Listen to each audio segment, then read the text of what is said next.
You guys are putting in the work and spending the time, and I think, tonight the best sign was the quality contact and the amount of balls we kept off the ground. We've been hitting a lot of hard balls, but beating them into the ground and not getting any results. And I think tonight was probably our best game of the year at having quality contact. So that was good to see. There you go, Kevin Barker. 6 runs for your Blue Jays. 6. Count them, 6. The first time in 21 games. 6 runs. The Blue Jays beat the Royals 6-5. Last night at the Rogers Center, do you agree with Justin Turner, who had 2 home runs that all told in terms of quality of contact, et cetera, yada, yada, yada, that was the best we've seen of the Blue Jays this year? Well, this year, in the last couple of weeks, absolutely. Varsho had... I think he said this season. Absolutely. If he said it, I will just take his word for it. Varsho had some good at-bats. Vladdy obviously had some good at-bats. Turner had some good at-bats. Jansen had a good at-bat. IKF had some good at-bats. David Schneider looks like he wants to play more. Barger got his first hit. Absolutely. Like that sort of, I think, when you have your shortstop sitting over there on the bench having a good time and laughing it up, you go out and get a bunch of hits and score 6 runs. He was. That's exactly what he needed to do. Was get away from it, have a good time, smile every once in a while, enjoy baseball. Don't you think he should sit there and frown and be angry and bitter and be angry and bitter? That's what you're supposed to do when you're benched. Be angry and bitter and now he was benched. Show some fire and have the camera over there and look. There's Bo seething that I'm kidding. I'm kidding. Yeah. Bobachek got the day off Good yesterday. for him. Yeah. Hopefully he comes back today, gets 3 hits, and this is what we start to see more of. The timing was better. I think that was Turner's point, was you have to have good time. You have to catch balls out front to get them in the air. And, I just think the approaches, we've been beating that word to death, but they were a little bit better. They were standing in the big part of the field. Bottom of the order had better at-bats. Turner, he seems to be the one guy that I think, it might be a lot to ask a 39-year-old, but he might be the guy that has to carry this team for a while, so some other guys can play a little catch-up and figure some timing issues out and gain a little bit more confidence. And what the old saying is, Jeff, join the party. Hopefully they do that sooner than later. Team-wide approach. That's what they – when's the last time you heard them say that? Actually, that's a good point. Well, that's because they've been in bail and water mode. There. Team-wide approach goes out the window when it ain't working. That's like that Dalton Varsho hitting cleanup to start the season last year. Like that just doesn't make no sense, right? That's a tough sell, especially to guys who have been through the grind before and understand that it's a very individual thing, and you can't tell everybody to do the same exact thing when they walk to the plate because, everybody's trying to do a little something different. So maybe this is a good step forward. They offensively coordinated differently last night than they have earlier in the year. Anyhow, a 6-5 win. Yariel Rodriguez, 3 2/3 innings, 6 hits. You've talked about this a lot, about his lack of efficiency. He gave up, speaking of hard hit balls, he gave up some hard hit balls last night. John Schneider saying after the game he thought that perhaps the fact that he was using his slider so much suggested he was trying to sort of pitch to strikeouts a little more as opposed to simply getting outs. And we've talked about this with Yariel Rodriguez. What do you do when you get to two strikes on a batter? You look at the at-bats last night and the number of different pitches he threw with 2 strikes. He did throw the slider a lot, but Kevin, his fastball's so good. Yeah. Why my point is, if your fastball's good enough to get you an 0-2 count or a 1-2 count and guys swing and miss, why get too crafty? Yeah, I'm sure you got paid doing it that way. That's the easiest answer I can give you is, again, I bring back that old Gibby saying when I was standing behind the batting cage and I said, why is dudes ain't hitting it where they ain't standing? And he's like, because they didn't make it the big leagues that way. But the point is he's no longer that's his fourth start. No longer a reliever. That's his fourth start. It's got nothing to do with it. He was using those pitches anyway. It's just refining sort of what you're trying to do quicker. Like you want efficiency. You want action as soon as you can get it, right? The more you have quality stuff, the more you attack the zone, the more you could sort of stay away from throwing sweepers instead of sliders. He's got a decent slider. Sometimes he overthrows it. I think he chokes it off on purpose because he doesn't want it in the zone. He wants to get guys swinging and missing on that pitch, and maybe that's what he got where he did take he was from. His velocity was down a little bit. Maybe he was taking a little bit off last. Oh, that was his first start of normal rest, and I mean, I think you're trying to give him a little bit more credit than probably he deserves. I think what you can take away from that is we did see some 98s. We did see some good breaking balls. We did see him throwing strike one quite a bit. It's just everything else. Everything else for me, what's the split finger? I mean, who throws a 93-mile-an-hour split finger? I mean, he throws it so hard he can't move. That for me, I don't know how you adjust that. Maybe that's you grip it different. Maybe you choke it off a little bit more. When you put it deeper in your fingers, maybe you can't throw it as hard to where it will move a little bit more, have it sink maybe a little bit more into a righty, away to a lefty. That may be the change of speed pitch that he needs. Again, when he's a little bit more on top of the slider, it's good. When he's on the side of it and it's more of a sweeper, it ain't no good because it's non-competitive out of the hand. And, good lineups, good big league hitters are going to take that. That's why the deep counts. That's why you're seeing a 21-pitch first, 22-pitch second. He had a decent third of 15 pitches, and he had a 24-pitch fourth till he came out of the game. It's those, right? It's you attack the zone. You do it with movement with the fastball. I mean, the four-seamer naturally cuts.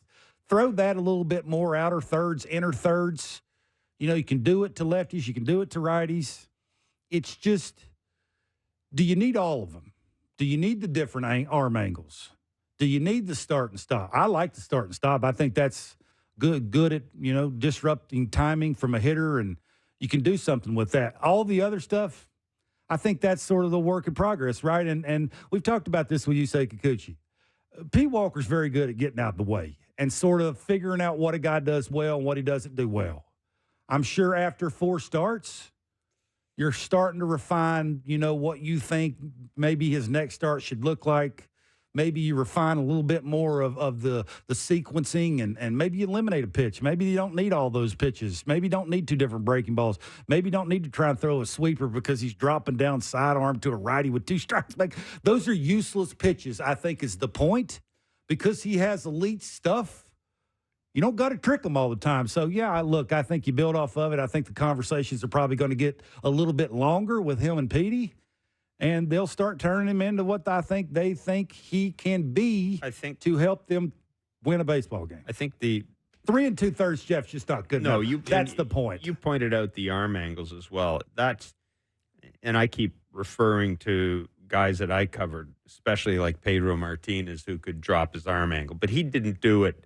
That was something he kept in his back pocket. That was the little bit of trickery he kept in his back pocket. You wouldn't see him necessarily do it. 7th inning with 2 strikes. Exactly. Yeah. You wouldn't necessarily see him do it in the first or second inning. That's something that's something he'd keep to to pull out if he needed it. And quite often in days, he would admit, when he just wasn't feeling 100% later in the game, he would have to do that. I'm sure it's worked. Where he was at before, I'm sure with that stuff, you can see it working. Sure it worked. You can see it working. Not at this level, you can't.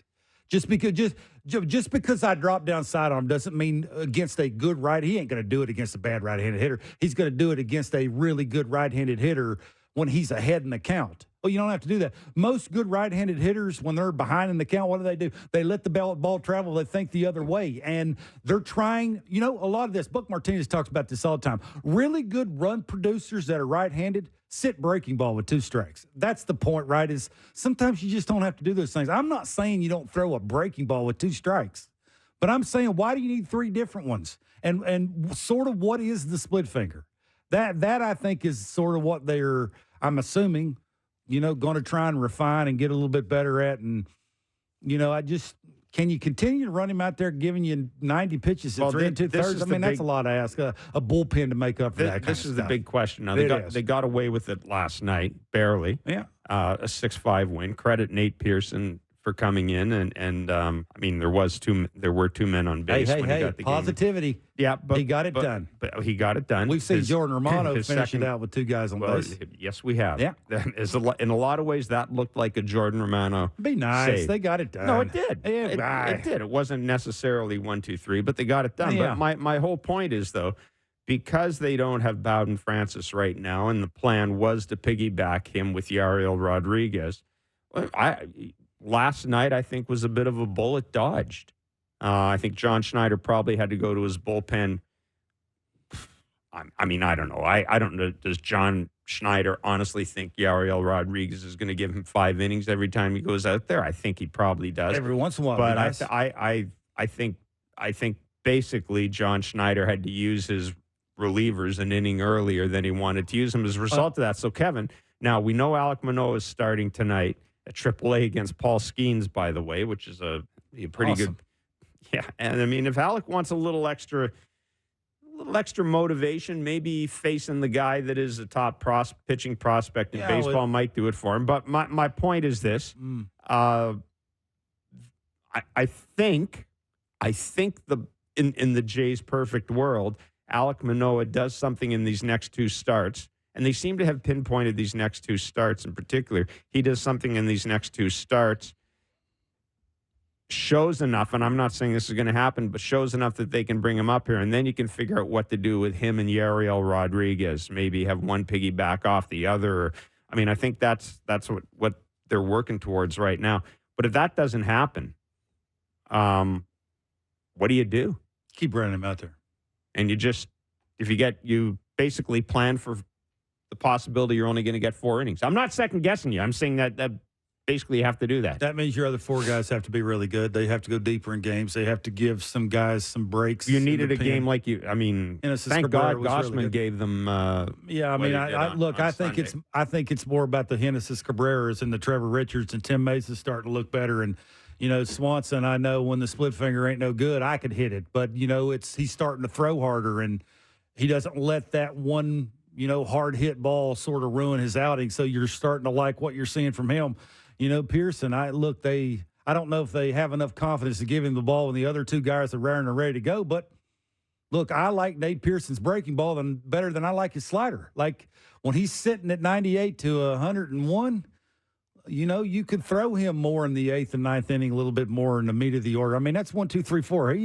He's having to come in and locate and make sure that when he does throw a breaking ball, it's a good one. You snap it off. You make sure your misses are better. And the moment and who you don't have standing out there behind you, I mean, you give Nate credit. So, yeah, look, I think perfect scenario, they're a better team when Alek Manoah is starting, and Yariel Rodriguez can sort of, because of the, what he's not going to throw this year, which is probably, I would assume he ain't going to throw no more than 150 innings. So you'd rather having a lot of those, especially with his stuff, and he can refine that and simplify it a little bit more and just concentrate on, being mechanically sound and have a better finish. And, maybe just the slider will be better in the bullpen. So, yeah, I think Alek Manoah, this is a big starter, too, for him. We need to start seeing better from him. I mean, let's be honest it's getting warmer now in Buffalo and the minor leagues and he should be mechanically sound enough. The sinker should be going where it's going. The slider, all those things should be good. And you know what? We need to see better. I mean, and they're coddling him too. They've got him up here. He's not in Buffalo with the rest of the Bisons. He's up here in a nice, warm, comfy indoor stadium. He's got, all the benefits of being around a major league clubhouse without necessarily being in the major leagues. Like I'm with you.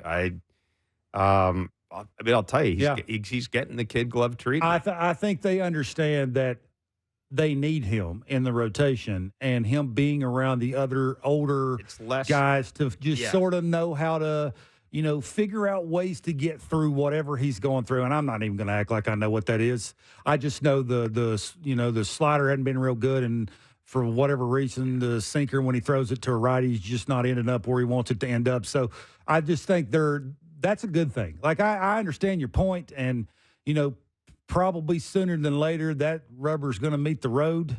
But I sort of like the way they're handling that. Like, they understand he's important to this rotation. And the thing is, they need him. Yeah, and if you don't, but I am saying, what it does do is it prevents any idea that he is being punished for anything by having him up here, right? As if you just left him down in I think in your AAA. Point, when does performance matter? That, I think, is the question.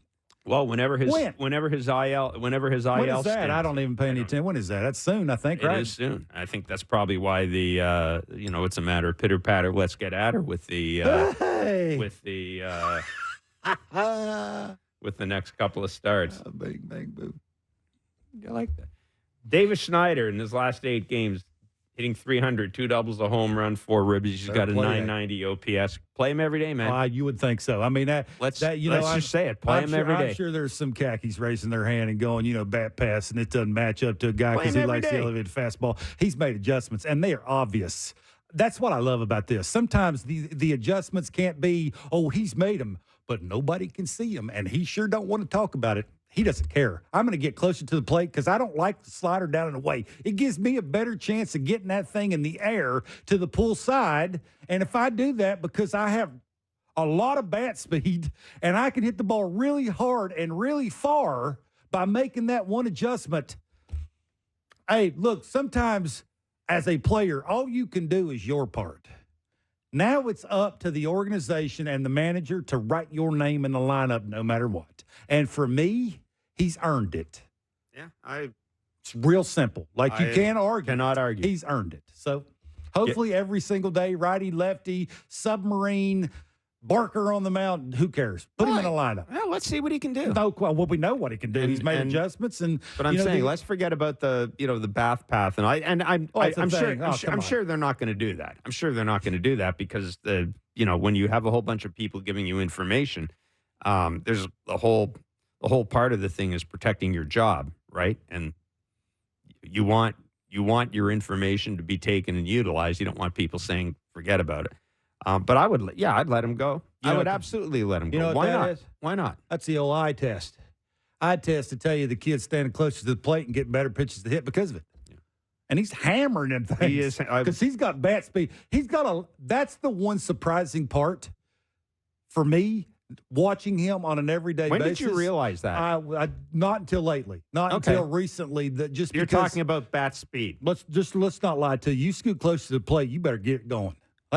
These boys throwing hard, and they see the same thing that everybody else sees. And that catcher, I'm sure the first time he did it, when they're doing all their scouting reports on where he's standing and how you can throw him and what you're going to give him with 2 strikes, and you can get him out maybe early in counts because of where he's standing. And now the catcher, he walks to the plate, and he stands where he's standing now, and that catcher goes, uh-oh, what's the first thing you tell yourself? Now we got to crowd him, see if he can get the head out. And he's starting to do it. Doing it with some authority in the air means his timing's better, means he's standing a little taller with his upper half, right? I've talked to you. You got to impress because a lot of people didn't know who David Schneider was. Yep. And to impress, you have to get the ball in the air to the pull side with a bent upper half. That's called launch angle. That creates big-time loft in your swing. That's how we did it. And now to combat that, big league pitching starting to elevate the ball. Now he's just a tick taller. Not tremendous amounts, but enough that maybe he could foul it off. Mm-hmm. They're not perfect enough to throw 3 of them up there. Right. And I think he's starting to realize, don't give him so much credit. Yeah. I can stand right here. Sooner or later, I told you this yesterday, stop giving him so much credit when you're on the on-deck circle and listen to everybody tell you before you walk to the plate how good that dude is and never misses. Yeah. How many times have you watched a game where no pitcher threw a ball down the middle? It is very, very rare. I mean, Kevin Gausman may have had the best start he had all season, and he left some balls down the middle and didn't get them back. See, that's the difference, right? I think I went through it where I gave him way too much credit. Cost me big league time. The sooner you stop giving him so much credit, the better off you'll be. And I just think him scooting closer tells you all you need to know about David Schneider. Yeah, it's, why tinker with success right now? And I understand that we've gone through this before earlier this year where was it David Schneider or Dalton Varsho didn't play after a particularly good game? Lefty on the mound the next day. It's a homer. The 2 arguments were the guys finally got something going. Let him run out there. The counter argument is, hey, he's doing well because of the way we're using him. So we're going to continue using him the way we've been using him. Thank you very much. And that may be the situation with David Schneider, but I just think given the type of games he has when the Jays do put together something offensively, he's involved. And there's something to be said for that. Yeah, he's involved let's in it. put it to you this way. If you had an option between Barger or Schneider, Schneider's in the lineup. Yes. I don't care if there's a righty on the mound or not. Like, he's having way better at-bats. That, I think, is the point, is right now because of what your team consistently is not doing. And you got a dude who, quite frankly, is fighting for playing time. I mean, you can see it. The adjustments that he's made. And he wants to be an everyday major leaguer. He doesn't care to show you that he's made these adjustments. I mean, I've talked to other guys who are real quiet. We've even had John on here, and I said, why don't they move around the batter's box? Oh, they have. Really? Oh, well, nobody can tell that. It's that kind of thing. And I think you're seeing some urgency there where, you might see some opportunity. Guys ain't getting it done. Maybe I can get it done a little quicker, get my name in the lineup. I take off. Now I'm an everyday player. It's kind of nice to watch. And he's a decent left fielder. I think you don't care about him standing out there. He's going to catch the balls and hit the cutoff guy. I've always told you about the whole thing about left field. I do subscribe to the theory that if your left fielder's making a lot of plays in the game, things aren't going well for you. There is something to be said for. It's not like you can stick a butcher completely in left field. Look, it depends on the ballpark. Look what happened to Addison Barger in that game against Kansas City. But, yeah, if I have to sacrifice defense, I'll sacrifice it in left field. But you're not really sacrificing it. I mean, but I'm saying I certainly wouldn't sit there and say, you know what, I'm not going to play Davis Schneider in left field because I need to be better defensively. That's what I'm saying. I would not do that. I want Davis Schneider in the lineup. All John's got to say is we ain't scoring no runs, and he can hit right now. Nah, it's, and you know what it is? Hey, look, we've talked about this organization and the lack of minor league depth and yada, yada, et cetera, et cetera. Well, here's a guy they produce. A guy nobody thought anything of. It's a great story. And it is. It's a great favorite, too, which is kind of cool to watch. He is. It's good when people have somebody they like. If people are paying money to come out and see you play, yeah, it's true. We have this argument all the time. What's more important, a winning team or a popular team? I do think that over the long run, people will come out to watch a winning team as opposed to a team full of colorful personalities that finish in last place. But there's nothing wrong with having a guy that people relate to and people like. And quite frankly, a guy who what I like about him and Ernie Clement when they play, it looks to me like they're enjoying being in the major leagues. And I'm not saying they're running around and high-fiving and doing cartwheels. I just get the sense that these guys are really embracing the moment and really enjoying it, and I like to see that. Why not? What the hell's the point of being a major leaguer if you can't enjoy it? Yeah, I think the difference is a lot of the expectations are on other guys in the lineup and not those guys. But it's good to realize that. Yeah, I mean, I guess the sooner you sort of just stay within yourself and nice and free and easy and go out there and sort of let the game come to you instead of trying to force the game, you'll be the best you can be. I just like it because a year and a half ago, you couldn't have picked David Schneider out of a lineup, and he's earned it now. And I just think that's cool with everything he's sort of evolved into. And why not?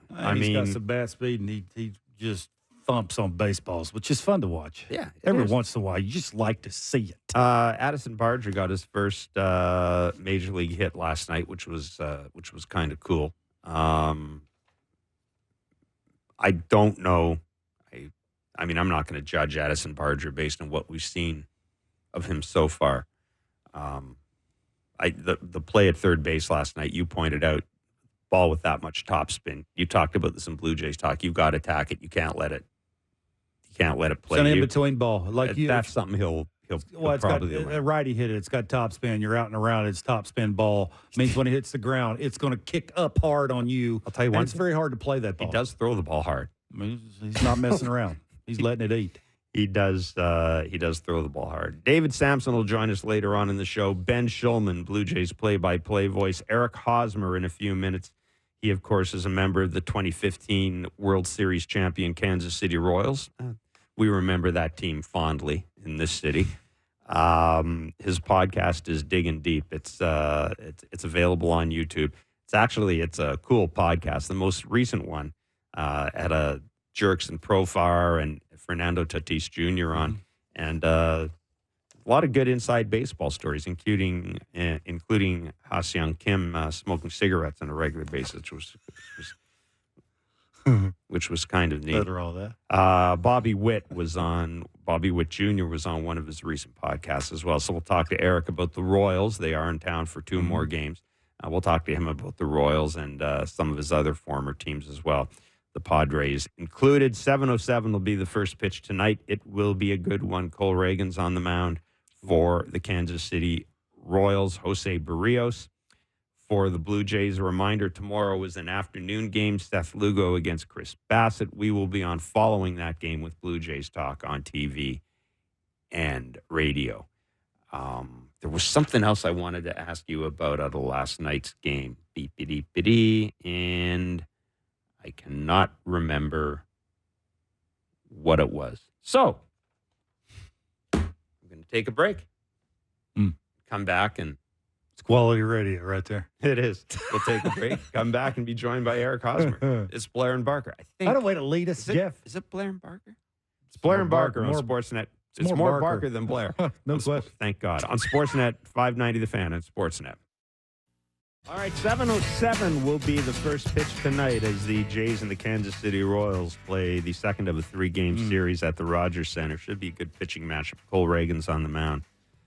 For the Royals, Jose Barrios for the Blue Jays. Are we doing a winning edition after the game? It'll be a short edition with the Leafs playing. Winning edition, yes or no?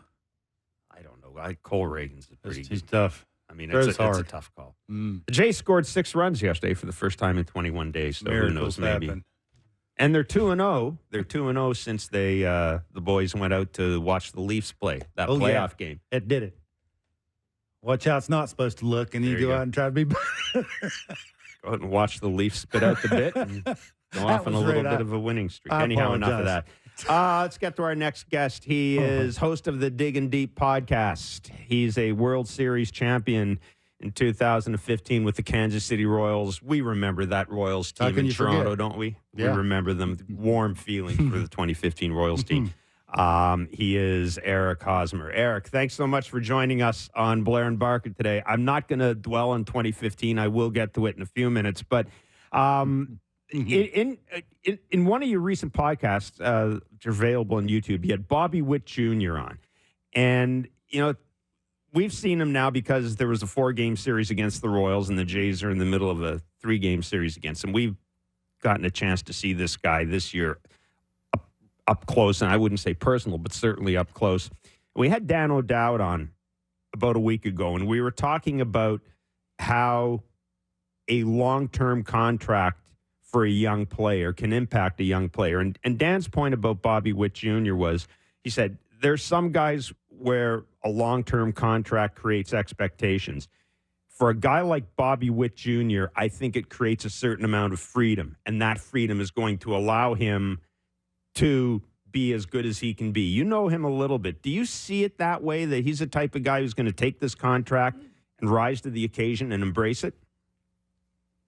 I do. And as a GM, I see nothing but comfort in giving a guy like this that length of a deal for that amount of money, because at the end of the day, when you're a small market team, you have to make moves like this in order to keep your superstars. I think Bobby Witt in a couple of years would get to a point where he's just kind of outplaying his market to be in a small market like Kansas City. So I think what the front office did here to identify the talent, identify the makeup off the field as well, it just seems like a perfect match. And I really do love the move, because I think this is a guy you build around for at least the next 10 plus years. I mean, it seems to me that the Royals, and first of all, Kevin and I talked about this a little bit. I think baseball's better, frankly, when the Royals are really good. To me, they're one of the franchises I grew up watching, and there's a lot of history there, and it's just such a cool city, and just there's such a cool vibe around there when the team is doing well. But I look at what this team did in the offseason, Eric, and it seems to me that they've been very smart in how they've gone about trying to, I'm going to use the word impose a little stability on this situation, right? With Waka and Lugo. I mean, they didn't go out and necessarily blow the doors off in free agency. But, man, I look at this team and they've got a whole bunch of really stable guys at different positions, and it seems to be making a difference. Yeah, those two you mentioned right there, Waka and Lugo, great additions right there. They're having great starts to the year.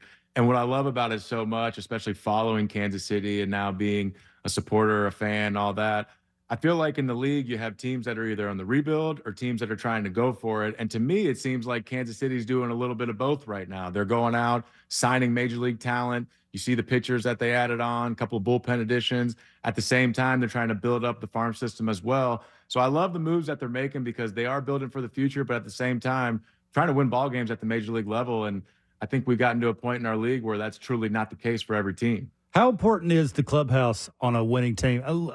Maybe that's a stupid question. I've been in a ton of clubhouses, and obviously you have. I've never been on a winning clubhouse, though. Just one that sort of you show up, you understand that it's probably win day. Like we're just used to, it's a habit now. How do you get that, I think, on a team that you're talking about with Kansas City? Yeah, to me, it's the culture. When you create a culture in the clubhouse from the clubbies in there to the video team to the players, you're really holding everyone accountable each and every day to do the best at their job that they can possibly do. So to me, when you're taking a battle of 162 games, nothing but failure, when you're taking that on as a team, you're taking it on together, you have the ability to go grab dinner after a rough night, talk about how bad you looked out there. When you can take that battle on with your teammates, to me, that's stronger than dealing with all this on an individual basis. The team's not having success. Everyone's kind of on their own program. When the game's over, they're getting out, doing their own thing. So the years that we had in Kansas City, it was truly like we were all taking this battle on together. We were all at the same parts of our contract. We were all trying to get paid, earn money, and win at the same time. So to me, that was something that truly did helped us win, helped us get through the good times and the bad times. Eric, how do you think they find another Salvador Perez? I mean, this guy has had an unbelievable career. Not only the numbers that he's put up on the field and what he's done, but the guy he is in that community, the guy he is in that locker room. To me, he sets the tone. He's won. He knows what winning looks like before. He knows what winning in Kansas City looks like before. So to me, as a young player, when you're going to that clubhouse and he is challenging you a certain way, there's no reason to not try and live up to that challenge because he checks all those boxes. One of your other teams is a team that we've spent a great deal of time talking about. One of us picked them to actually go to have a pretty good year this year and maybe go on a little bit of a postseason run, the San Diego Padres. What has to happen, Eric, for that team to reach, the expectations I think they have for themselves? Yeah, there's a lot of superstars over there. There's a lot of guys that can play the game. There's a lot of guys that have some very impressive resumes in this game. To me, when you look at the team as a whole, to get through that 162 game season, you need depth. There's no doubt about that. They do have those big, sexy names, position player side and pitching side. But the problem is you're going to run into some adversity throughout the course of the year. You need to have that depth. You need to have those guys that are up and down through AAA that can come up and make spot starts, quality guys that you can really count on. To me, it just seems like, especially last year when they had those injuries, there was a big dip in the talent production and the level of production that they were getting on both sides. So to me, if they get to the postseason, that's a dangerous team, especially if they add on to the bullpen and add some key pieces there. But to get to that point, it takes the depth, it takes the roster that can take it. And I just don't know if they had that last year. With Fernando Tatis Jr., I don't think anybody argues about the athletic ability, like it's off the charts. But is there something you think that would take him to a whole different level? Because I think he's capable of being that whole different level. Is there something that you could point your finger at that you think would take him to that whole different level?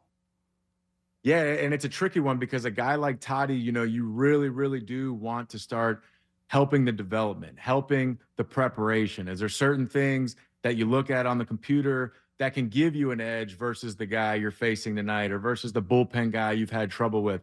To me, what's so dangerous about Fernando is I've always said once he sees one pitcher's arsenal, from that point on, there's really no turning back. Once he sees your full arsenal, it's going to be hard to get him out. You're going to have to mix it up very good, very well. So to me, as he continues to develop, maybe there's some guys that he doesn't have as much success as he thought he would. Maybe he can start learning now how to break down certain things. And from an approach wise, that becomes more advanced of, hey, I'm looking in a certain zone or I'm looking for a certain pitch rather than just going up there, see ball, hit ball.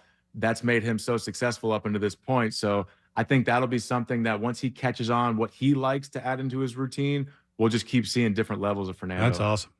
Eric, your career kind of paralleled the increasing use of analytics and in game preparation. And I'm wondering, what to you was the right balance between input from analytically inclined people versus input from dudes who played the game? How do you say no? Yeah, because we're kind of going through that we've been going through it in Toronto now for basically 3 years. Yeah. Yeah. So to me, analytics is a great tool. You use it as a tool. You don't live and die by it. I think a lot of teams now in the league have certainly gotten the approach of living and dying by analytics. At the end of the day, you got to watch the game. You got to let your eyes tell you what's happening. To me, when you start to use analytics, take Fernando, for instance. If you got Fernando, he's facing Blake Trinan out there in LA, righty, heavy sinkers. Say you get 6 or 7 at-bats off of them that don't work out the way you go. Then you dive deeper into why we're not having success. And maybe at that point in time, analytically, something stands out. And you can say, hey, Fernando, look, he's throwing the sinker to your back foot every single time. So let's now try and zone him a little more up and away from you. And that can maybe help your approach to do something. I think that's how you can use it as a tool. I certainly think we've gotten to a point in today's game where it's a live and die by approach. And to me, that's not the end all be all for it. I hate to bring this up, but Toronto, when Berrios was out there in the playoffs looking good, I think analytically that third time through is when you pull them, and that's what people live and die by. But when you're watching the game and you're seeing how the guy's rolling and you understand you have to count on 4 or 5 more guys in the bullpen to be the way he is right now, that's when you let your eyes take over. As a manager, you trust what you're feeling and you continue to go with that. Okay, I want to ask you a baseball question. I want to ask you about struggling as an entire lineup. Jays are going through that. They scored 6 runs last night. It's the first time they've done that in a long time, but consistently 1 through 9. There's a couple of guys occasionally that are going to get some hits and hit some balls hard, stay in the big part of the field, but consistently it's been a struggle. Is there a blueprint? Is there something off the field when you went through it team-wide that can sort of speed up the process and make it, go away quicker? Yeah, to me, that's when you got to start playing baseball. When baseball players, I'm sure you've heard it all the time, it's like, hey, the scoreboard is your book. The scoreboard will let you know certain situations, certain moves you got to make on the baseball field. And then on the course of a 162-game season, you're going to be swinging the bat. You're not going to be swinging the bat. So as an offense, you really got to identify, hey, we're not swinging it the way we should right now. Maybe JT and somebody else is, but the rest of the lineup isn't. So how do we produce runs, not just going up there trying to slug homers? Let's try and get one on the bases. Let's try and steal 90 feet any way we can. Let's try and set the table for a guy like JT who's hot right now. That's where the offense has to be willing to make an adjustment, be willing to identify what adjustment has to be made, not just go up there and say, I want to hit the ball at 28 degrees launch and try and hit homers as far as I can. You got to make certain adjustments. Was there ever a time when you were trying to get paid that you went outside your box a little bit? Meaning, say, you were up the middle. Yeah, you were up the middle the other way guy, right? You wanted to add length to your swing. You wanted to create backspin. You don't get paid a lot to do that all the time, right? You try to, party out front, create some backspin at the pull side, those kind of things. There's a couple of guys in the middle of the order for the Jays trying to do that. Is that hard to sort of have a bunch of different mindsets when you walk to the plate, right? First half of the season, I'm trying to party out front in 0-0, 1-0, 2-0 count. So that didn't work. Now I got to back off and try and fillet a ball to right field, stay within yourself, slow down your swing. All of those things, it's very hard to do. Did you go through that? And if you did, is it hard to get out of it and just basically be yourself again? It definitely is. And for me, I think that's something I went through after I ended up signing my contract. When I got to San Diego, that's where I was introduced to analytics and what analytics are. And the analytics said, as a hitter, to be successful, you got to get the ball in the air to the pull side. That is how you will be successful in this league. So to me, trying to get the ball in the air, trying to get the ball to the pull side, I truly believe ended up taking away from my ability to go to the opposite field, my ability to stay through a baseball. I had more of a flatter swing. So that's going to create line drives. That's going to create the other way. Then trying to create that lift and try and create that Ferris wheel type so to swing or so to say, I think dug it a little deeper as far as the problems for me. But to your point, once you do that, once you commit on trying to make those moves, it's certainly hard trying to go back to your natural self. So I think that's something that is a battle with today's game, especially with hitters, because you're fighting these new age analytical stats that are getting you paid, but at the same time, you've done something one way as a hitter up until this point. So it's like, do I change? Do I try and stay to myself? It's a very hard question to ask for the current player. Yeah. Eric, when I say 2015 ALCS, I mean, I know what that means to a lot of people in this city, and I can hear cars bouncing off the concrete embankments of the Gardner right now. What does that mean to you, though? What comes to mind? I know you guys don't like to see that, but I tell you what, one thing that I really, really do credit for that series was the last week of the season. It came down to us and the Jays having a home field advantage, being that number 1 seed, to have that home field advantage. And I truly believe that was a big factor in our series against Toronto, because if we were to face that team at the Rogers Center for 4 games instead of 3, I think it's a much different story. I think it's a much favorable matchup for them. So I think us being able to host that and have those games in Kansas City certainly helped us out. Were they a pain in the ass to play against the Jays? I mean, we talked question. about there was a Well, certain, they hated. well, basically. there was an edge to them. We saw it. I'm wondering, as a competitor, did you guys kind of look at Jose Bautista and Donald? I mean, Donaldson would drive me nuts, and he was a friend. As a competitor, I've got to think it would be even more the case. Yeah, a lot of guys on that side where it's, if you're playing against them, you do not like and support what they're doing, but when you play with them, you love everything about them. And to me, Stroman's one of those guys that playing against him in big, huge games, seeing what he's doing on the mound, you tend not to like that being on the other side. Then I play with him in the World Baseball Classic in Chicago last year, and a complete 180, just all about what he's doing, and no other guy that you would rather have on the ball, on the bump, defending with the ball. You know, Eric, I had a sort of a thing whenever I was finished with baseball. It was a little bit of a regret that I was just not better with the media. Like, I just didn't either want to talk to them or really didn't know how to talk to them. Now that you're in the media, if you talk to a young guy, what would you tell him about the media? Is it important to be friendly with the media? You know, do you use the media to your advantage? What would be your advice to a young person coming up in baseball? Yeah, I think you certainly have a due diligence in responding to media pregame, postgame, speaking about the game on what's happening, speaking about a big play that went down, something like that, something that way. I think what we're running into now is we're running into a lot of media that is younger, trying to make a name for themselves. So they are certainly trying to make big headlines. They're trying to create a little controversy to get clicks and to do that thing their way. So that's something that you certainly have to balance. But as a player, you have certain members of the media that you see every day that travel with the team, that cover the team, that have a job to do as well as you do. So I think that as a young player, those people that you certainly know cover the team and are there on a day-to-day basis, you have to show them the same respect because they have a job to do as well. Yeah. Eric, really good of you to join us, man. Yeah. Thanks so much. Congratulations on the podcast, and look forward to doing this again. Thanks, man. Eric. Be well. Awesome. Thank you, guys. See Be you well. later. Thank you. Eric Hosmer joining us. That's on awesome. Blair and Barker. The podcast is Diggin Deep. You can follow him on Twitter at The Real Hoss 305. Yeah. John Gibbons loved when he was coaching. Loved Eric Hosmer. Yeah, what's not to like? Like he was such a good. He was such. Interesting hearing him talk about his swing and the approach. You know, looking at what Bo's gone through. But man, and Vladdy. But he was such a good first baseman.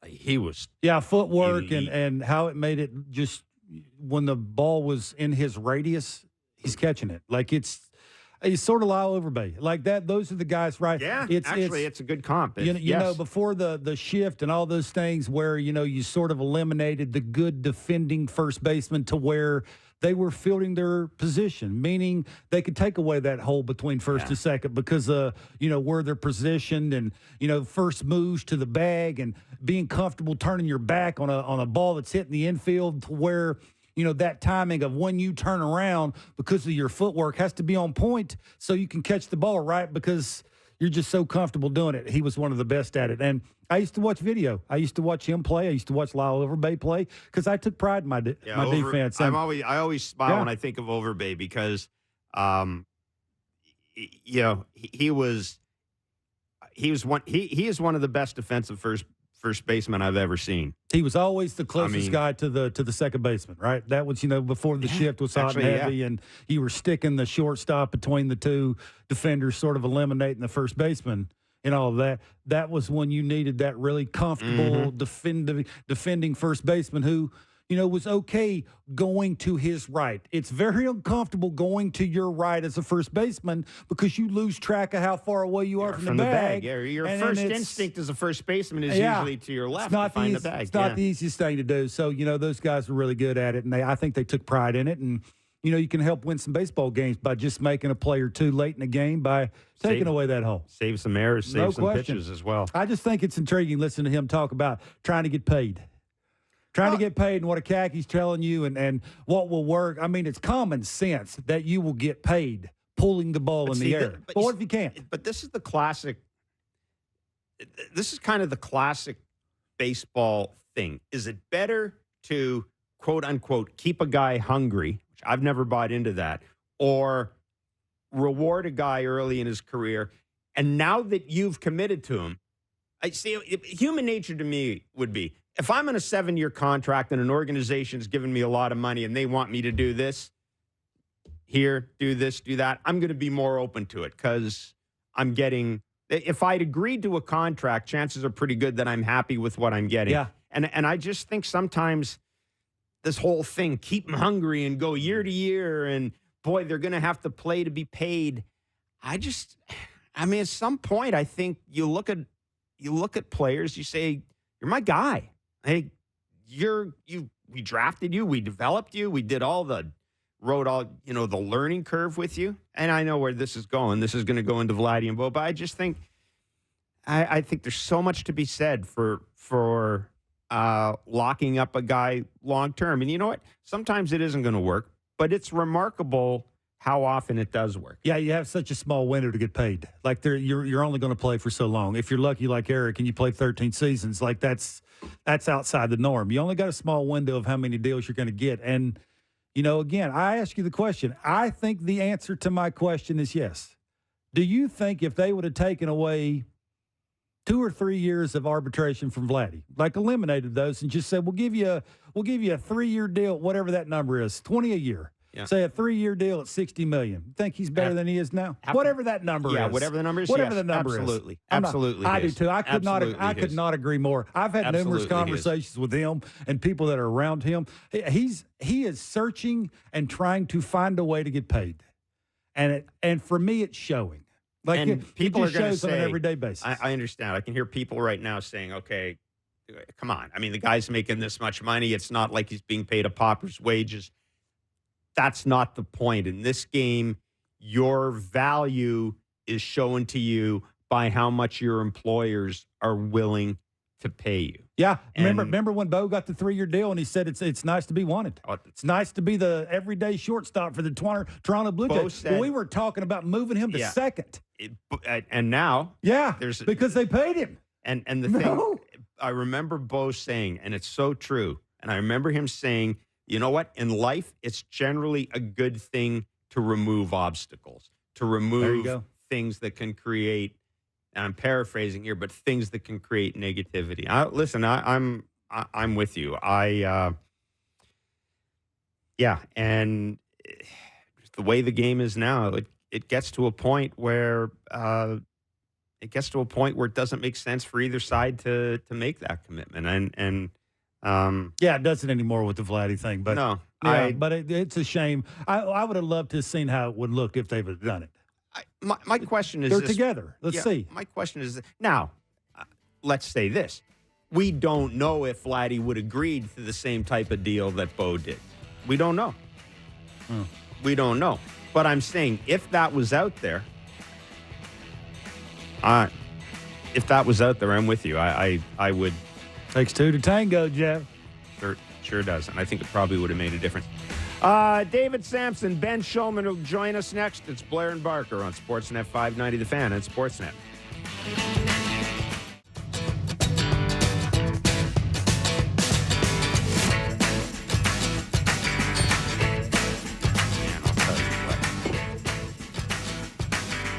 You're not being a great leader today. The complete and total lack of respect around here is absolutely shocking. Now, be truthful. Shocking. Sometimes you bring it on yourself. I did not in this case. You did. He asked a very simple question, and I got You ask it rudely.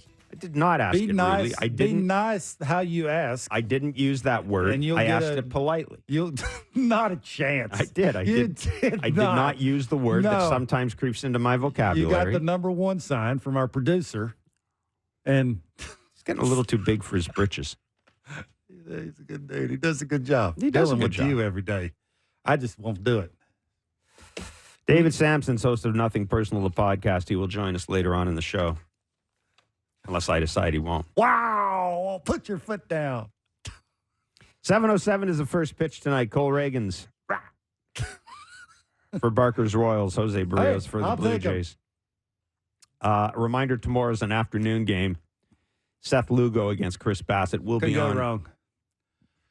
We'll be on after the game on TV and radio with Blue Jays Talk. So you can leave questions for us on the back leg line of 416-413-3959. Don't do it now because the game hasn't been played yet. Do it tomorrow when the game's being played, and then we'll get to them. Please leave your name and location. And don't just say province, like Dave in Alberta. Gosh, you're awfully bossy. No, let's be happy they're calling in. Leave. Tell me whereabouts you're. Guys, say whatever you want to say. Tell me Just about- say. I mean, half the people are lying anyhow. They're telling you. Why mean- would they leave their real name? Yeah, that's true. Well, would you? No. But no. All kidding This is aside, Sam from I Hamilton. would. No. I would definitely leave I my think there real is a name Sam and from location. Hamilton, which There is is. a great caller. I would actually leave my name and location because you never You know. would? There may be a prize. Yeah, we this may is decide Jeff at some Blair point that we have a prize. 1407. We may have a prize for caller of the day or something. You never know. A prize. You never know. I think they know. You never know. There's They no may come prize. up with you. We may pick a call of the day. We just don't know how things. Who's we? Sometimes things happen. Buffa? Sometimes things happen. Ben Shulman will join us rare. in a few minutes. He is the. I was going to say he's the Blue Jays play-by-play voice on Sportsnet 590 Fan, which he is, but he's also on TV alongside. Did a really nice job, Joseph. too. He did a nice job. Mm-hmm. Eric Smith had the call on the radio, and I thought he was, well, that's no surprise. He's a professional anyhow. So, yeah. They Ben sounded Shulman will surprised when they scored 6 runs. Well, everybody did. Everybody did. Only a matter of time, Jeff. Yeah. They weren't going to That's what go we were the saying. rest of the year without scoring 6 runs. 21 games or 20 games or whatever it was is a long time to go between scoring What did you 6 take? runs. One thing you took away from the lineup last night was what? One thing? One thing. The thing- Not 3 things. One thing. The same thing we talked about. Davis Schneider has to play every day for me. That's the one thing you took away. In terms of individual player, yeah. Vladdy, I mean, you made but you confused me in Blue Jays talk last night because I came, which is not unusual, especially late at night. It's before the bourbon kicks in. Yeah. So. It's warm milk and chocolate chip cookies. No, I'm no. I don't do warm milk at night. I'm not that old. But you talked about. I came on and talked about what a great game Vladdy had, great approach, yada yada, et cetera, and you kind of poo-pooed it and said that you still didn't like his mechanics. No, he's late. He's late. That's what I've been trying to tell you and everybody that wants to listen. His talent is so good that even when he's late, he can still hit a ball. He took 97 right. from a righty, Yes, he throwing 3/4 angle with some sank in on the black, cleared the hips, pulled the hands in, didn't pull it foul, hit a frozen rope to left center field. The left fielder took 2 steps. It was bouncing off the wall already. Humans don't do that. You thought it was That's gone, the didn't point. you? It's just the consistency. What did you getting take away? him to do Okay, that? what did you take What away? if he's on time all the time? What did you take away from That if they sort of have the one guy that's been there and done it before, everybody else will fill in the blanks. I think they need one guy. That's a kinda Turner, lame. that's a Vladdy, that's a Bo Bichette. George Springer, not real sure, but it's almost like it just sort of the one person, and then everybody else, just the at-bats seem to get way better.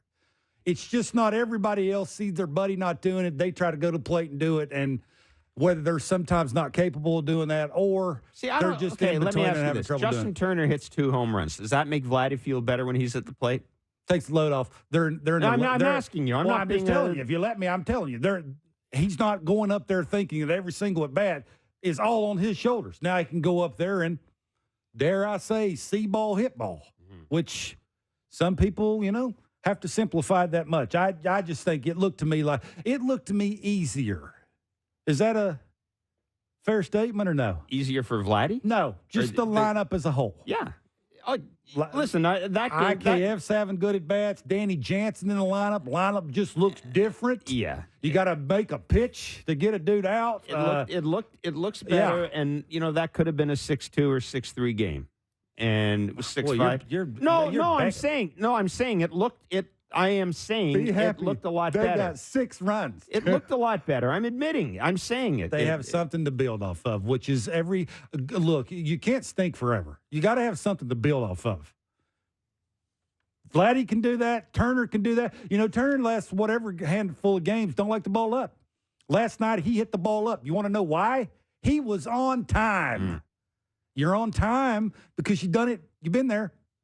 You can feed off of that and continue to do it. So hopefully he does that forever. Speaking of time, 7:07 will be the first pitch tonight at the Rogers Center. Ben Shulman will have the call on the TV side. He joins us on Blair and Barker. Ben, thank you so much for doing this. First of all, I know you don't need to hear this because you did some TV and spring training, but fine job last night, my friend. Fine job. Not that I'm surprised. Not that I'm surprised. What's the difference between TV, since we have you and Jeff asked that question? Biggest difference between TV and radio for you is what? It's got to be your radio color guy's better looking, right? Like Chris LaRue, let's face it. LaRue's like a model, so.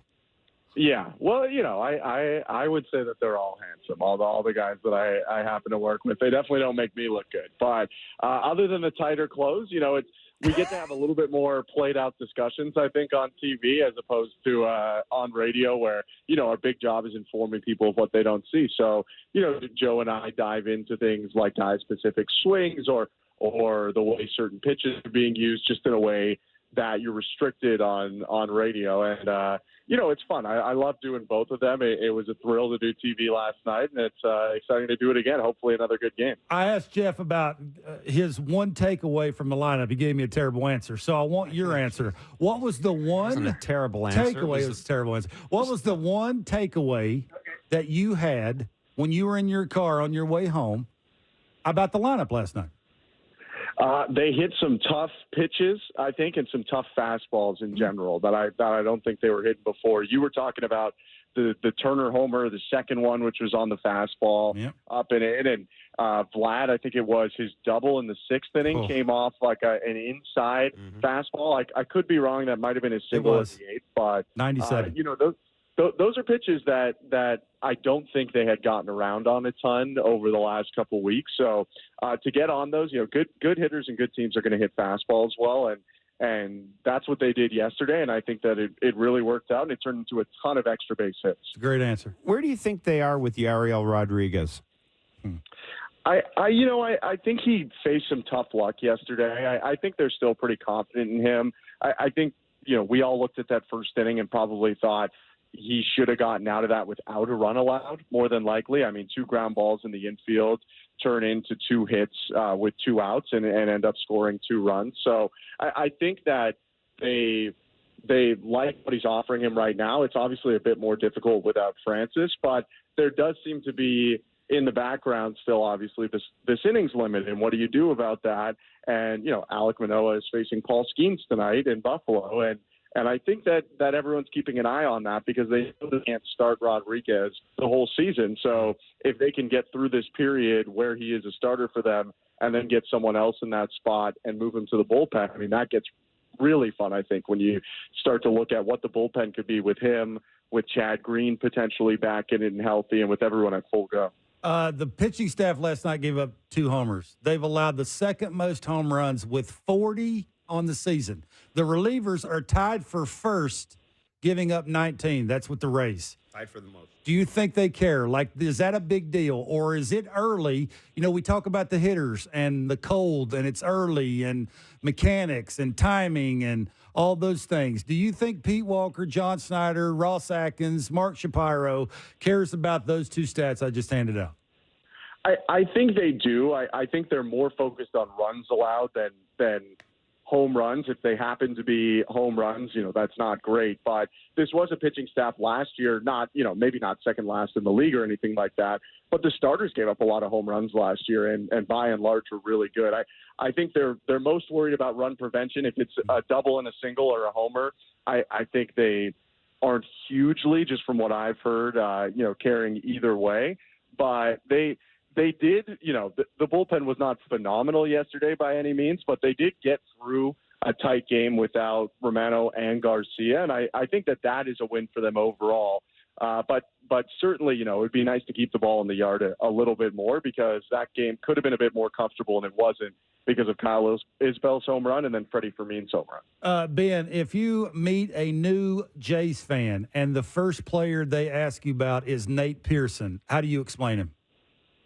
About as much potential as you'll find at the pitching staff.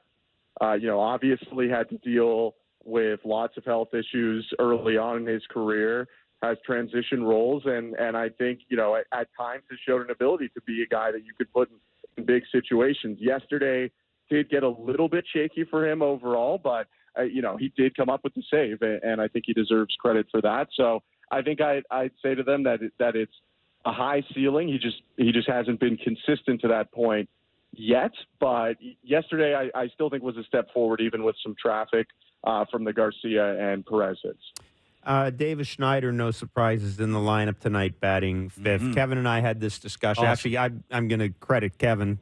He kind of started it a couple of games ago, actually, and I just, as I normally do, just didn't pay attention to it. But it's become pretty clear that Davis Schneider's made a case for an everyday spot in the lineup, isn't it? Mm-hmm.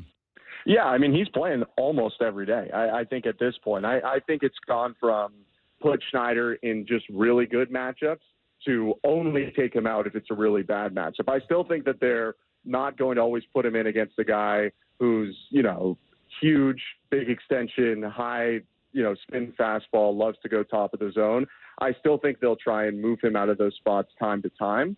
But if it's kind of a wash, if the guy, throws 95, not 97, if he mixes it around, I think that Schneider's more than earns, the right to get into the lineup at that point in time. And they, really benefited from that yesterday. He's been really hot over the last 7-8 games.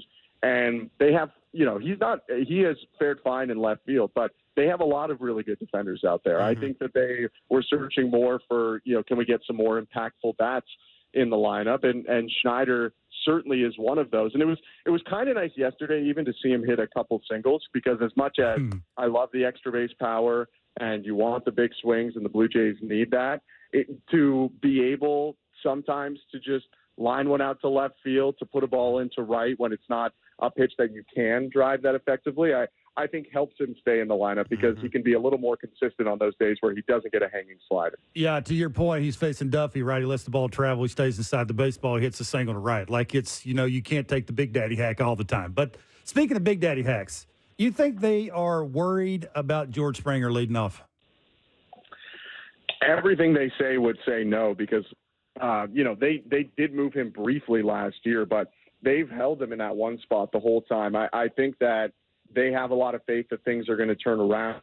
They like his ability to spoil pitches sometimes at the top and put up a good at-bat. He also, tends to talk to a lot of guys about what he's seeing and what's going on. So at this point, I would say that they're still going to keep George up there for the foreseeable future. But you never know. I mean, if they're still scoring 3.5 runs a game a month from now, they might be changing a lot of things, because that's not enough, clearly. Yep.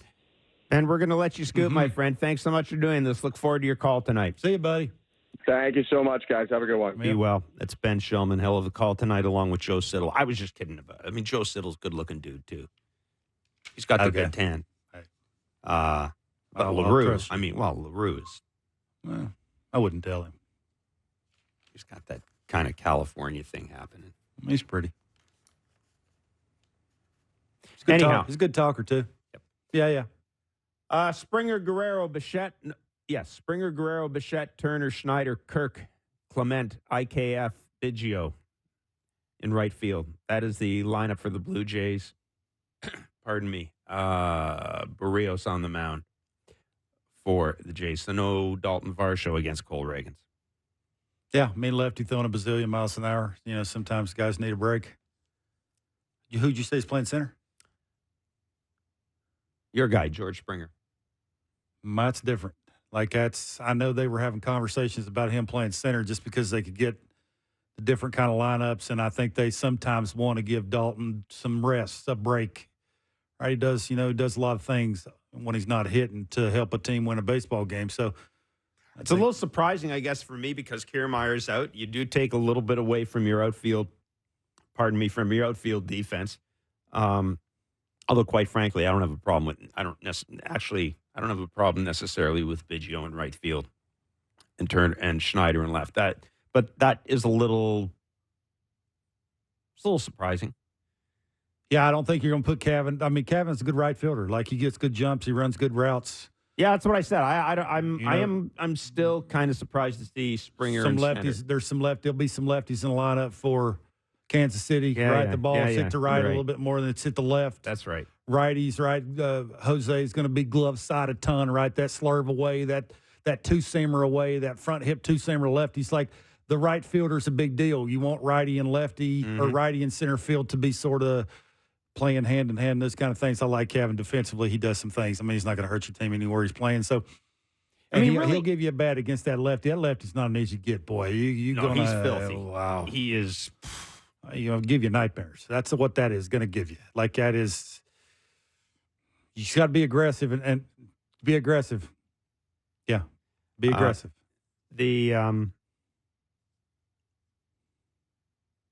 Yeah, I haven't seen the Royals lineup yet, but I'm sure you're right. Springer leading off. We've had this discussion often.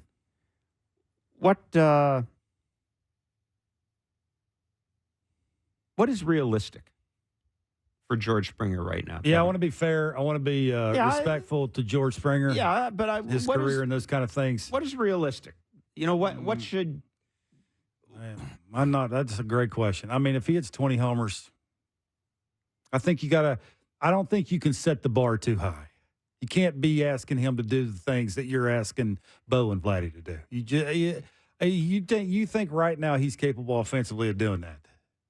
I mean, maybe he's just going through one of those things where the bat's dragging a little bit.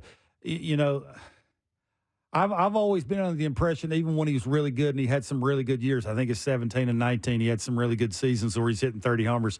The slider bat speed, I don't think he's always had tremendous bat speed.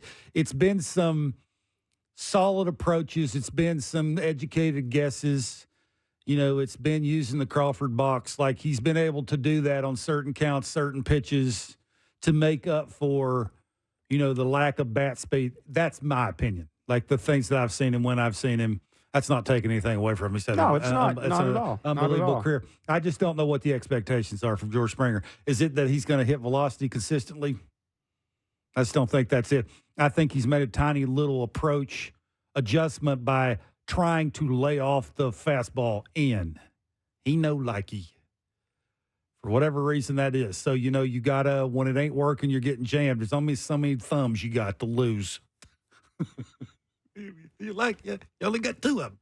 So, I've often, Jeff, this is just me. When you're going not so well, I've often, ran by that bat boy and asked him to run out there and get my thumb. I think it just... Sometimes, boy. Sometimes. So, I don't know, but I guess I don't know. What you want me to say? Hit him ninth? I don't know what that. Like, he's gonna. John Snyder said the exact right thing to say. They will pitch him the exact same way wherever you if put he's him. Hitting third, fifth, seventh, ninth. Yeah, we saw that. Yeah, we saw that last year when he moved. I just. It's not that it's an unfair question, but I don't know where else. I don't know where else you'd put him, and I don't know what are your other options at the top of the order. Maybe giving him a break occasionally would. I think they're trying to do that. Maybe that get him on a decent little program when it comes to that. I mean, his defense and right is off the charts. Like, his jumps and look, he wants the ball. which defensively, it's like running the bases. A good base runner wants to run the bases. Yeah. Like, obviously by watching, I don't have to say their names, who don't want to be running the bases. Yeah, and then guys who want to run them. And him in the outfield, boy, he wants the ball hit to him. He can't wait to run and get it. And that doesn't, which is awesome. That doesn't surprise me because, I keep thinking back to a conversation we had with Jeff Blum when the Jays signed George Springer. And Blum, who's the Houston Astros radio analyst, said, and I said at the time, people laughed, but I said at the time that eventually George Springer was going to move to right field. Yeah. It was no surprise. And Blum's point was, and he's a better, this is Jeff Blum talking, who's seen him a lot, said, I think he's a better right fielder than he is a center fielder. Yeah, and then Boris came out and said that he is a better right fielder than he is center fielder. Look, I think he is. I love him in right. Listen, I have, we joke about run prevention, it's boring, yada, yada, et cetera, et cetera. But if this is the way this team is going to win games, I have no problem with Springer, Varsho, and whoever's in left, or Springer, Kiermaier, and Varsho. That is a strength. Like, I have come to realize, watching that game against the Dodgers in particular, they won that game because of outfield defense. No question. They won that game because of outfield defense. There's not too many outfields that want the ball. Well, no matter where that thing's hit, they're going to get it.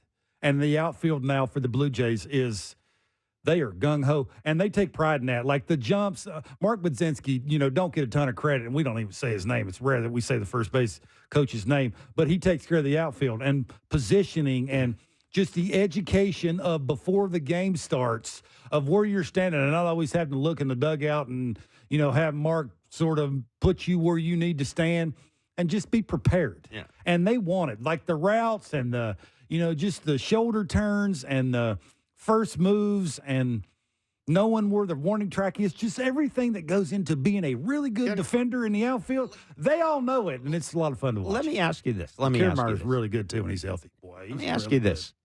Do you think – and they root for each other, which is cool, too. Like, they're basically saying, you got it, you got it, you got it, even if they don't get it, which is kind of cool. I'm going to ask you to go out on a limb here, and then I'm going to saw it off behind you. Because I can, because I'm the host. Do you think... No. Okay. I'm just kidding. Go ahead. I'm sorry. Do you think we may feel differently about the Varsho trade at the end of this year than we do right now? Does it help that the Diamondbacks are 13 and 19 or something? I'm asking.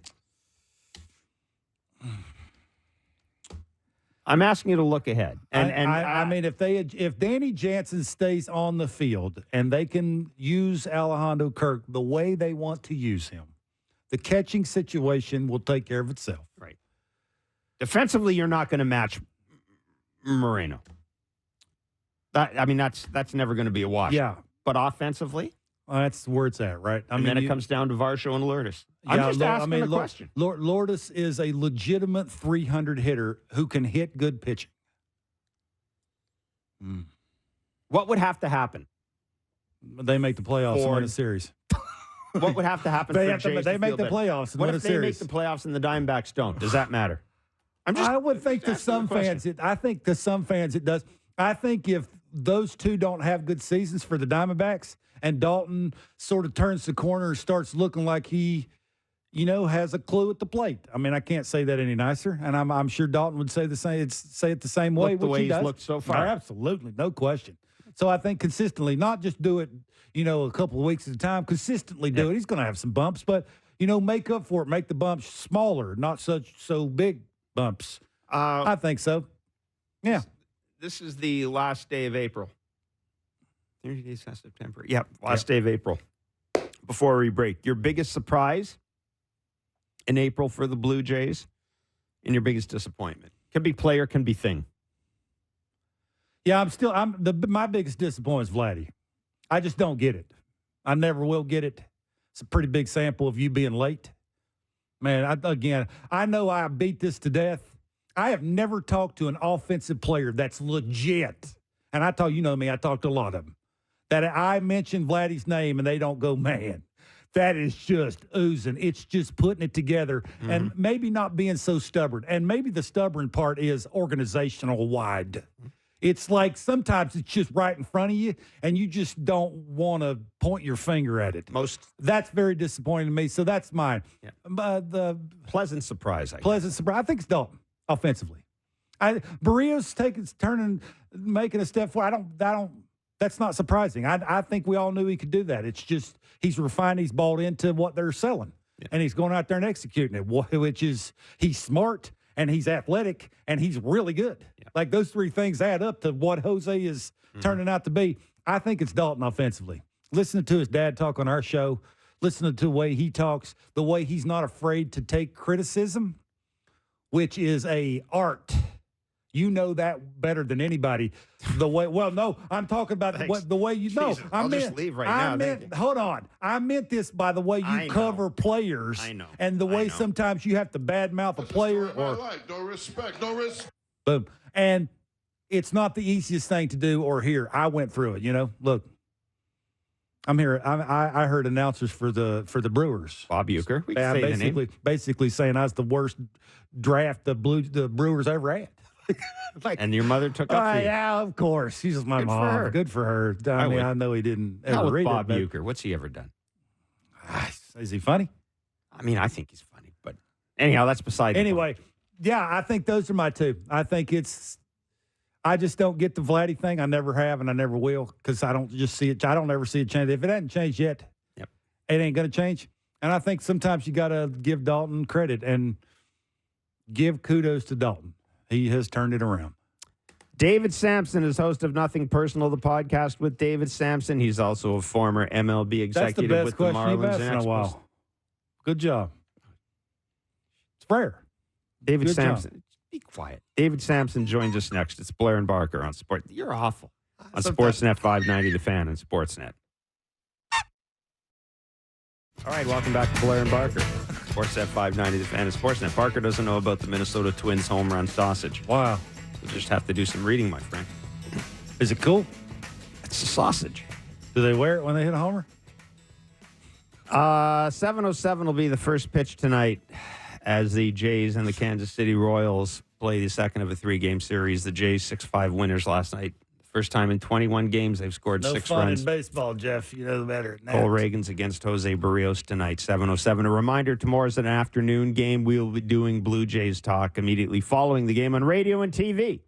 416-413-3959 is the back leg line. Why are you telling us this, Jeff? Well, that's because that is the phone number you're going to call during the game and leave comments, name and location. And we'll get to those comments as part of our post-game show. You nailed it. Let's bring in David Samson. Host of Nothing Personal with David Samson, former MLB executive. Hello, David. How are you doing today? I am doing well. Hey, I'm going to give you a chance to plug Nothing Personal a little bit here. You, from following you on social media, I can tell you're on a tour of various wine establishments. Are you not around the United States? I'm kind of jealous when I go online and there's David at a winery in Pennsylvania. Or tell us a little bit about this tour. So Nothing Personal is on a live tour, and it had its sixth and final show of this leg. And I'm so glad you mentioned it. I was able to go to city wineries in Nashville and Pittsburgh and Atlanta and Boston and New York last night and Philadelphia. And it's been great bringing shows out to people and doing live shows. It's exhilarating. It's interesting. It builds great loyalty and it's great fun. And we're working on the second leg of the tour for this summer. And we've got Chicago and St. Louis. And I'm thinking about Toronto. Oh, you should. Because I miss you guys. All we do is Zoom. And I would love to come there and be in the studio with you and do a live Nothing Personal from somewhere in Toronto, because there's a lot, believe it or not, Jeff, this must shock you given how we first met 25 years ago.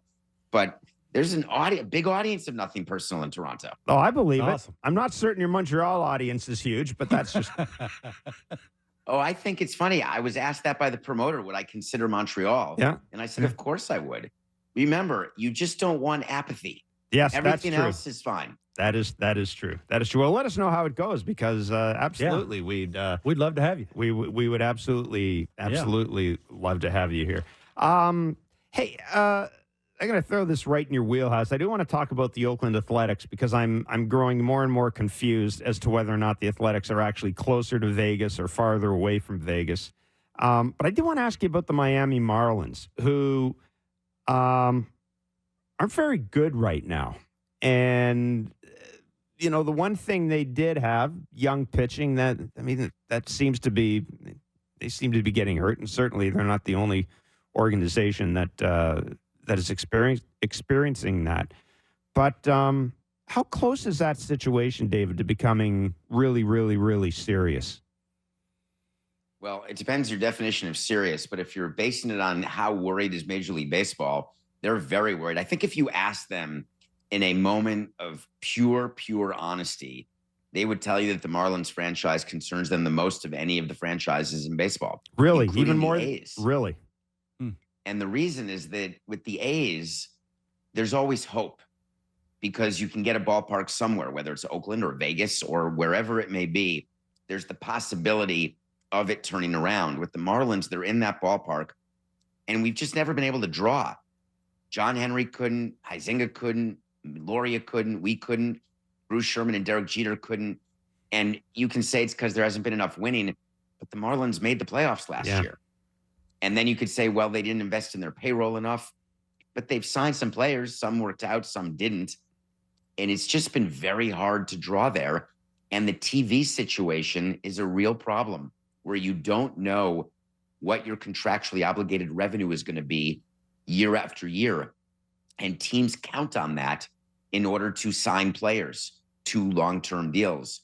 And there's a bunch of teams right now with the regional sports network issue that just don't know what their future is in TV broadcast revenue.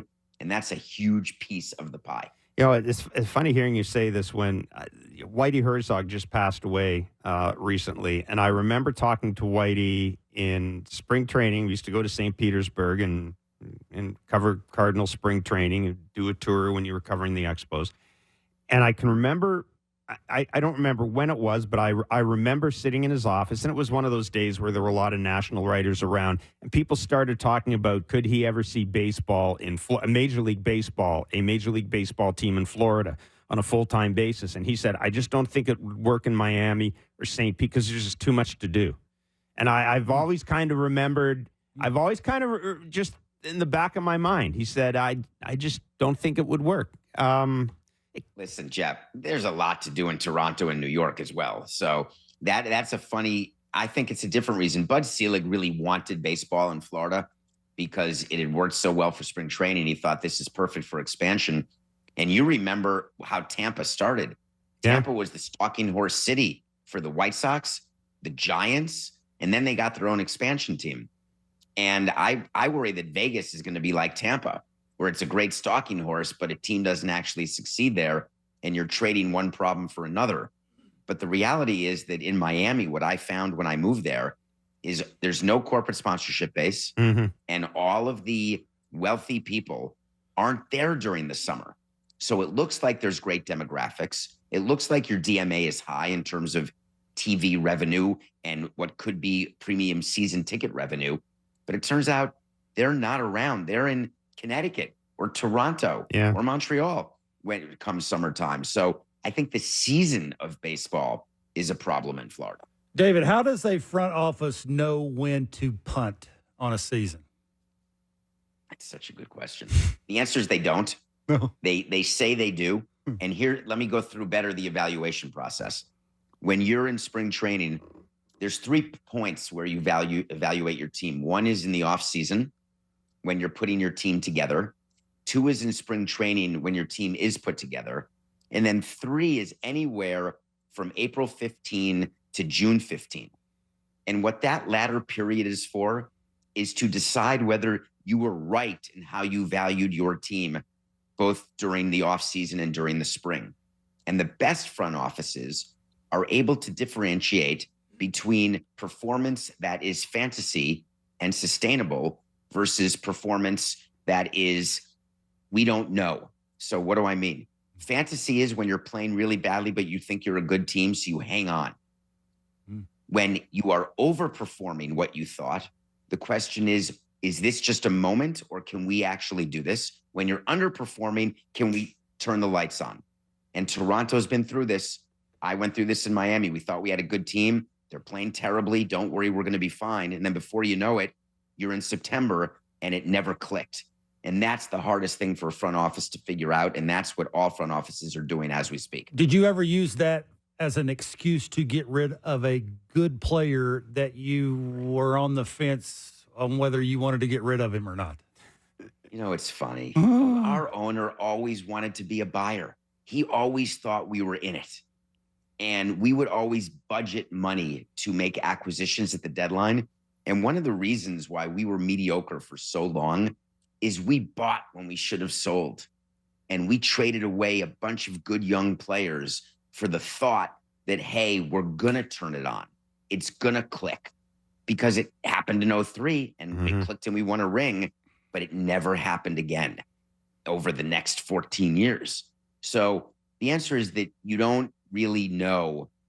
You need an owner to have conviction in allowing his baseball people to not be emotional. And I wonder whether Toronto's in a great situation because of that, where you can rely on the front office in a way that most individual owners generally don't rely on their front office. Yeah, it's interesting hearing you say that because to me the biggest change, a lot of things have changed since I've been covering the game. But the one thing that is really, really noticeable is there's not as much emotion in it as there used to be. Right? I mean, the famous story of, was it Scott Boras basically going around David Dombrowski's back to talk to the owner to get Prince Fielder done. I mean, or some of the moves made at a deadline. There's just not that much emotion left in the game anymore. And as a fan, yeah, I don't know how I feel about that. But as a realist, that's kind of the way it should be, isn't it? It's one of the tangential effects of analytics. It removes the emotion when you have numbers in front of you. And so I'm not a big analytics guy. I like it as part of an arrow in my quiver where I can look at that. But I like also feeling the pulse of the team or trying to convince the owner of what I think is happening, working in conjunction with the GM.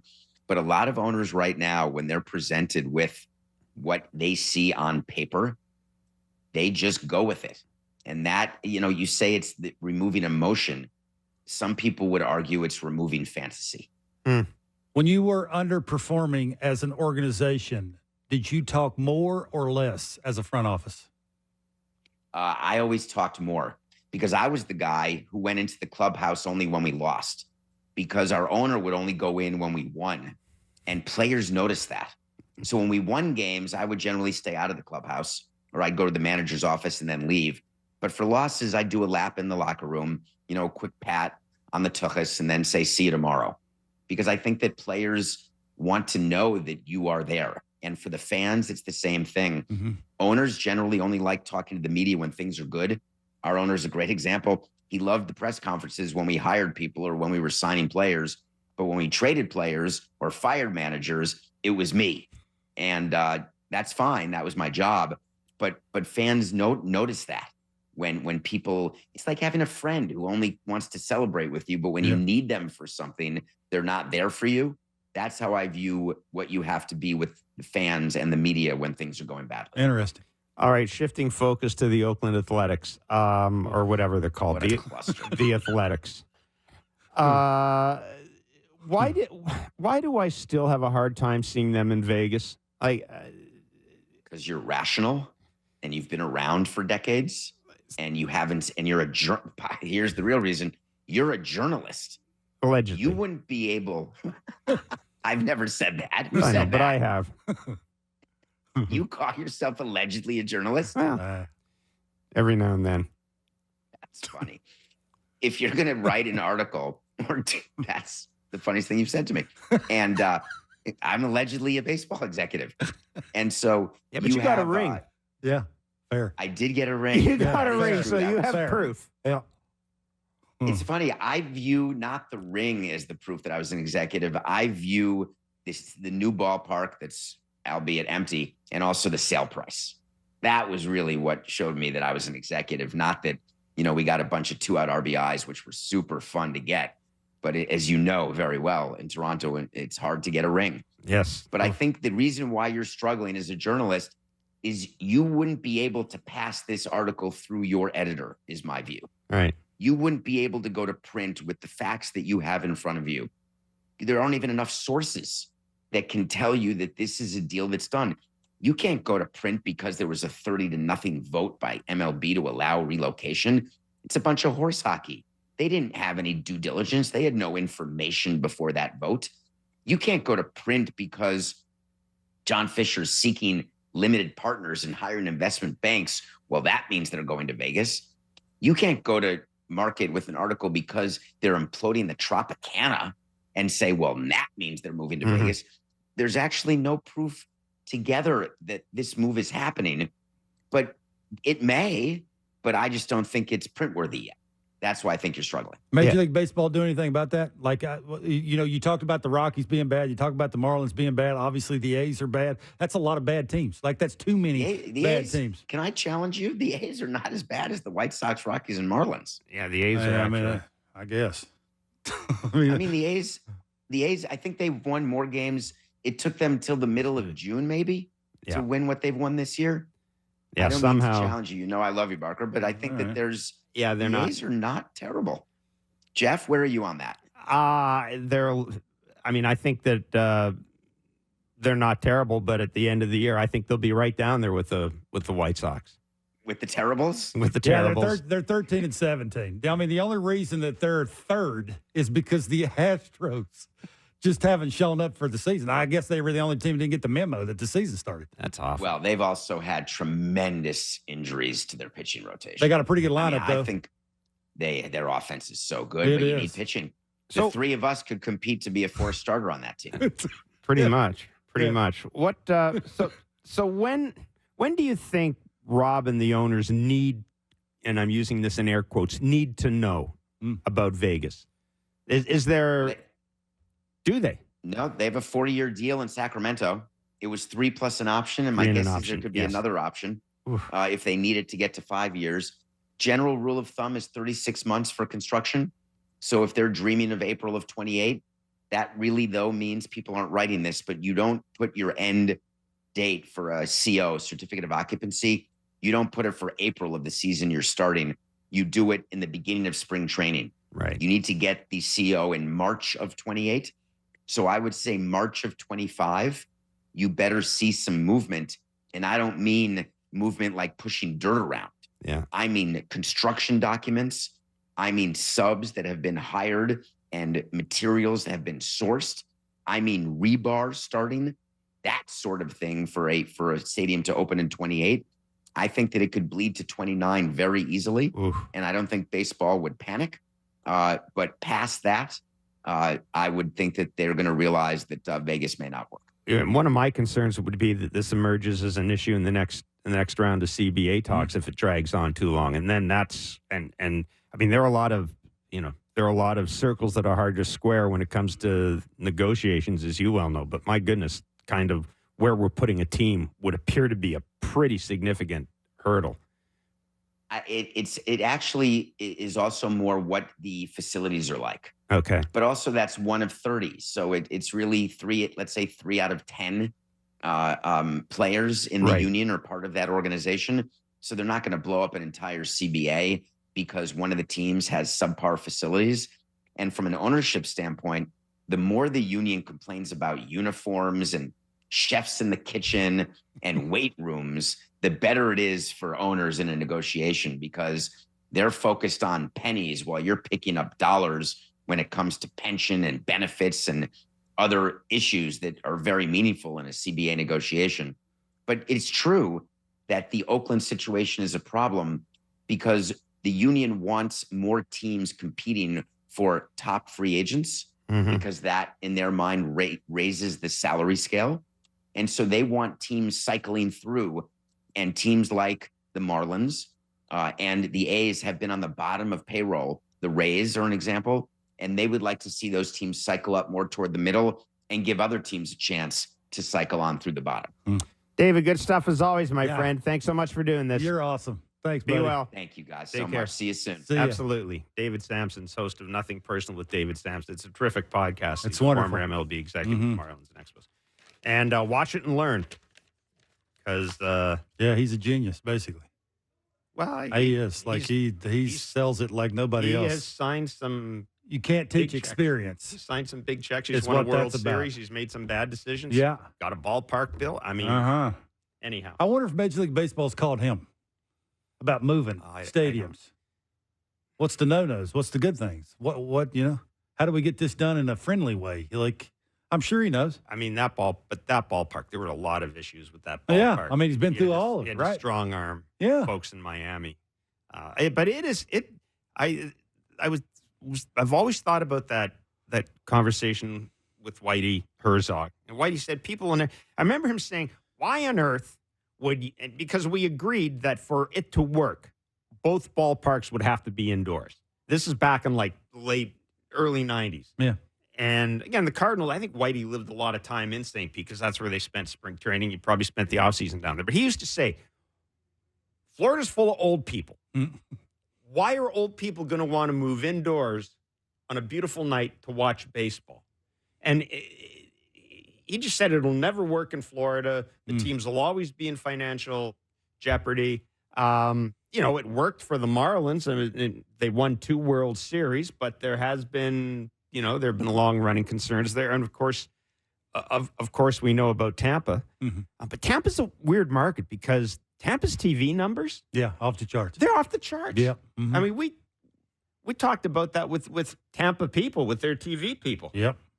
Their numbers are off the charts. Well, it's hard to get to, too, right? Where it's located. Yeah. But it's always, I've always kind of thought when you look at the demographics. And then, David makes a great point about Miami, about there not being a large corporate community. And it's true. You know where you don't want to be in the summer? You do not want to be in South Florida in July and August. I mean, I do because the Clevelander bar's there. So I'm okay with that. But I mean, by and large, you don't want to be down there in the middle of the summer. So a lot of the money that is in South Florida that would be buying season tickets is, back home in Connecticut or whatever. But it's always kind of been strange to me because there's such a huge Latino community in Florida. And, a lot of it is a Cuban emigre community. But I think Major League Baseball just assumed that would also be one of the selling points with it, right? Is that you would be able to tap into that large Latino community. And for whatever reason, it just hasn't worked out. Yeah, I just don't think either one of those organizations are fun. Why would I? Tampa? I'm going to watch Tampa. Tampa's Marlins? fun. I'm watching. Really? Well, the Marlins were. They're not fun. No, the Marlins were. That Marlins World Series team that beat the Yankees, they were a hoot. It's far and few between is my point, right? Yeah. I mean, you're trying to talk about longevity here and getting fans consistently to come. The product has to be fun. I mean, and on top, you got to win a lot of games. So, I don't know if it's a huge issue, but I just don't know how you ever get free. Why would a free agent ever want to go play for Oakland? Even if they move. Why would you want to go to an organization that if they move to Vegas, I'd go. Would you? No income tax. It's Vegas. Maybe. I'm sure if the checks are way bigger than everybody else's. I kind of disagree with David in one area. I think the issue is going to be getting to Vegas without killing somebody. Once they're in Vegas, I think that it'll work, but getting there is going to be difficult. Yeah, wait in that show. We'll do Blue Jays talk after the game. We'll be back tomorrow. Enjoy the baseball.